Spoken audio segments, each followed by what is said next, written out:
When Canadian troops stationed in Afghanistan were asked what they most wanted from home, their reply was unanimous: a Tim Hortons restaurant. It wasn't just on the top of their wish list, it was the list. So we were very proud of the fact that, of their top wish of anything that they could have from Canada was Tim Hortons.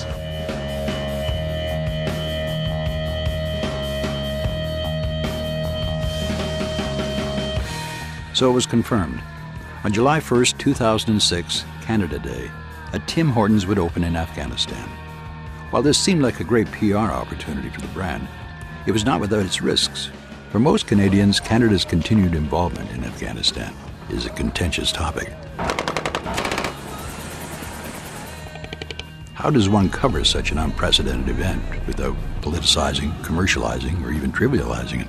A coffee institution is now open for business. Today brought them a little closer to home. And what a difference a day has made for Canada's troops. After all, Tim Hortons is not just Canada's favorite restaurant chain. It's a revered and beloved icon that connects all Canadians. Mismanaging the message could irreversibly damage the brand, while not covering it at all ran the risk of suggesting to Tim Hortons store owners and staff that senior executives of the company simply didn't care. What was needed was a documentary, a short film to tell the story properly, while proudly celebrating this achievement for the company and for the soldiers. I was thinking really deep down, how the hell are we going to do this? Quite in plain English. A rough outline of a treatment was crafted, and a director, cameraman, and writers sent over. The logistics were daunting. Flying halfway across the world to shoot a documentary in an unstable environment carries its own share of risks. Shooting it in a war zone, the risks are of an altogether different order. There was the heat, and the dust, of course, and the danger. Most stores don't usually have to contend with a rocket attack the night before they open. I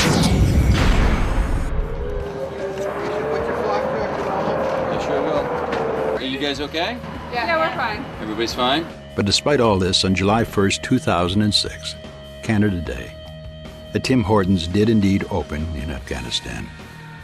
On behalf of everyone at Tim Hortons, we are thrilled to now be able to offer you a little taste of home here at Kandahar Airfield. 6 months of looking at rocks and dirt, and then all of a sudden you see a Tim Hortons. It's a big change. That's a big thing for us, to have a piece of home follow us. And JWT was there to capture it. The 22-minute documentary film premiered at a closed company event in Toronto, while simultaneously being transmitted via the internet as a web film to the 64,000 employees and store owners.